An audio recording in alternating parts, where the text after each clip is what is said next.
And now you have the double stigma, not only of having a mental illness, but you're also a criminal. But I think maybe the sadder and more cruel irony to this story is we have gone 200 years, and now once again our jails and prisons have become the psychiatric facilities for this nation. It's the one area in civil rights we've actually gone backwards on. And with all the advances our society has made over the last 200 years, we have failed those with mental illnesses miserably.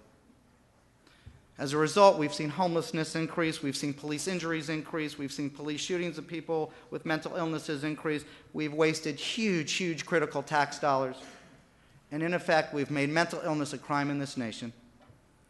In my own state of Florida, our police actually handle more involuntary hospitalization calls than the total number of arrests for robbery, burglary, and grand theft auto combined. And if this wasn't disturbing enough, the fiscal impact is huge.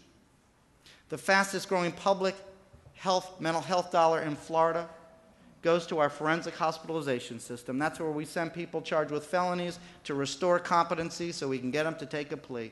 1/3 of all our mental health dollars now go to 1,700 beds to restore people with mental illness, while we have 125,000 people with mental illnesses arrested each year. The system is growing so fast, if we do nothing to fix it, in the next 10 years, we will double the problem. We will be spending $500 million on 3,500 beds to restore competency to get people to take a plea. You know what? It almost meets the definition of insanity. We keep doing the same thing again and again, and we expect a different outcome. It's even worse in our prisons. In Florida, the fastest growing subpopulation in prison are people with mental illnesses.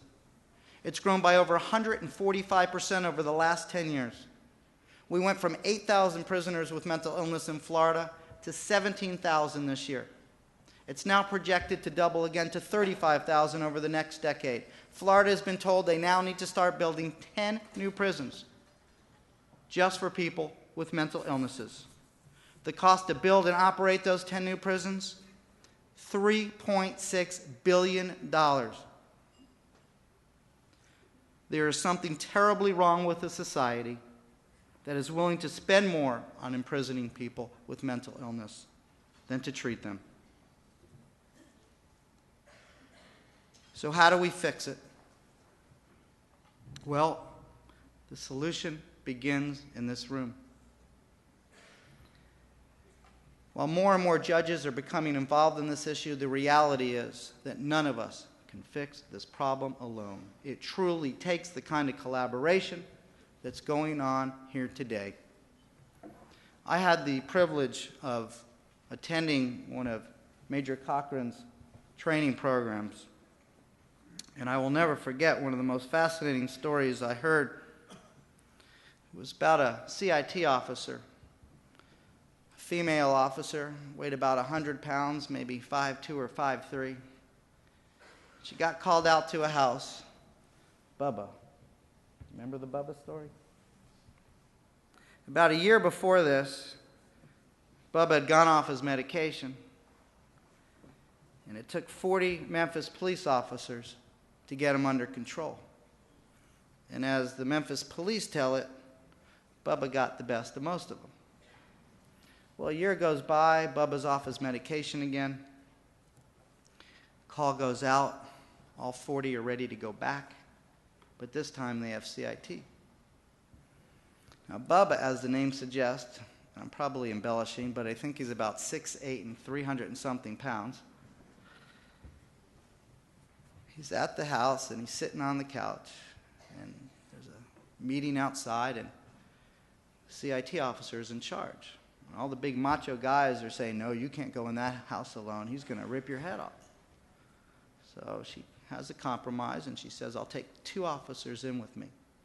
One has to stay in the bedroom, one of them has to stay in the kitchen, and you have to stay out of sight until I see you, until I need you. She goes in, and there's Bubby sitting on the couch, and we all know one of the first telltale signs of someone in crisis is they're rocking. So Bubba's sitting on the couch, and he's rocking really hard. So So she goes in using her CIT training. She lowers the lights a little bit, and she sits on the couch, and she just rocks with him a while. Not to intimidate him, not to tease him, but just to let him know she's not going to hurt him. So they sit there a while, and she says, "How you doing, Bubba?" And he grunts back to her, "Okay." She rocks a little bit more, and she says, "Bubba, are you hungry?" "Maybe." She says, "Bubba, I'll tell you what. If I go to the kitchen and I make you a sandwich, would you be willing to go to the doctor with me?" And he said, "Maybe." So she gets up, and of course, this being only a Memphis story, she says, "Bubba, what would you like to eat?" And he says, "A Spam and mayonnaise sandwich." No offense. It would be a Cuban sandwich in Miami, a lot better.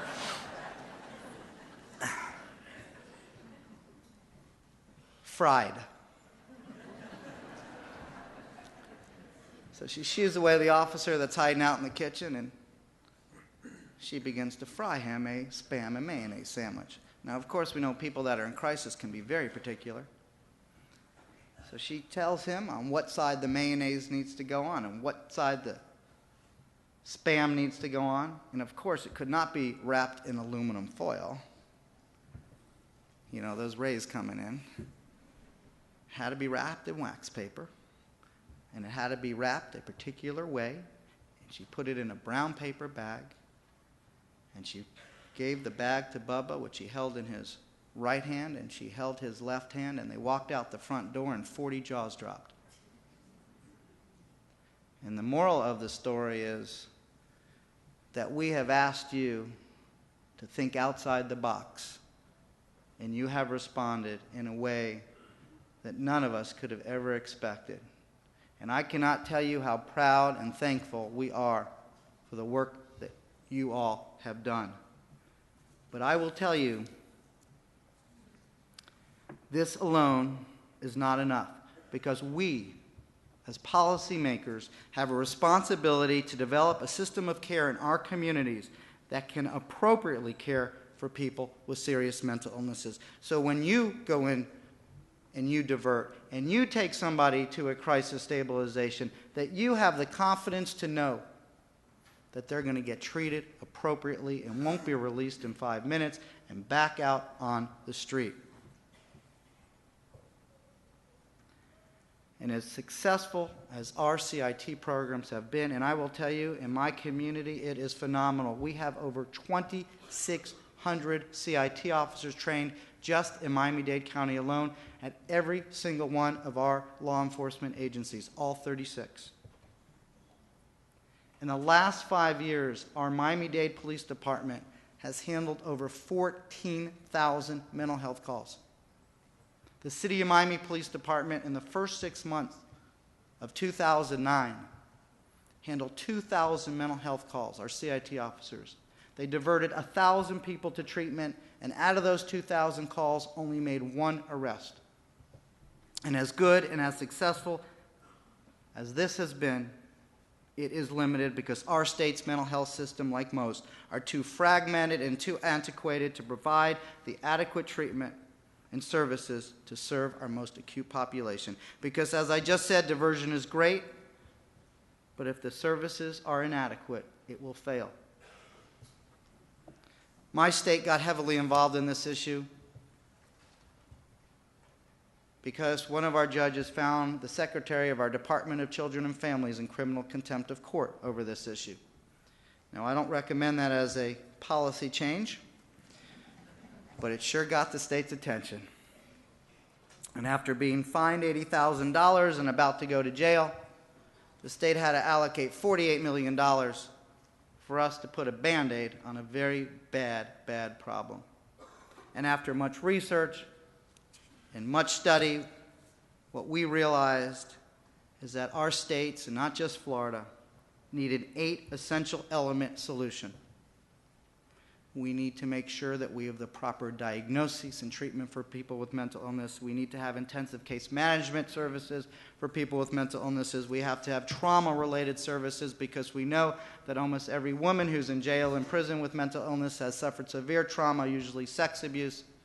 We have to have day activities. We have to have programs for people with long-term institutionalization. We have to have supportive housing, supportive employment, and we need a coordinated criminal justice response like CIT and mental health courts and jail diversion.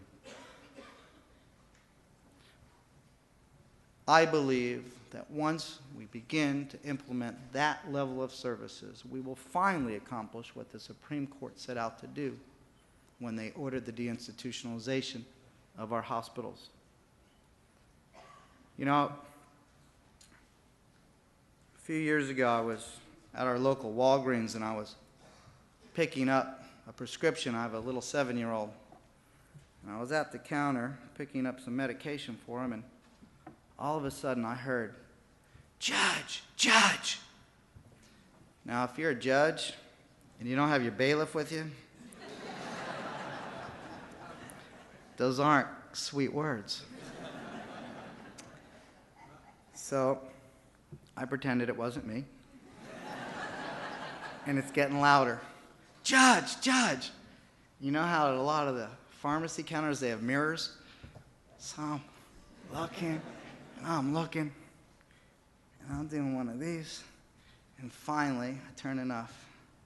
And to my great relief, it's a City of Miami police officer. And I go over, and he's wearing a CIT pin, and his chest is out. He says, "Judge, I am so glad to see you." And I'm thinking, me too right now. I've put a lot of people in jail, and they get out sometimes. He says, "Judge, I'm so glad I ran into you. I was going to give you a call." I'm like, "What's going on?" And this is his language, not mine. He says, "You know, I used to be one of those kind of cops." I said, "What do you mean?" He says, "Judge," and then his language became politically correct. He says, "I used to make fun of people with mental illnesses. I'd call them bakers. I'd call them 32s. I'd get into use of force situations all the time with people who were sick." He said, "Judge, in the last 2 weeks, since I've been a CIT officer, I have saved 2 people's lives because I have never enjoyed being a police officer more in my life." More importantly for me, what I walked away with is that you go into this profession to help and save people.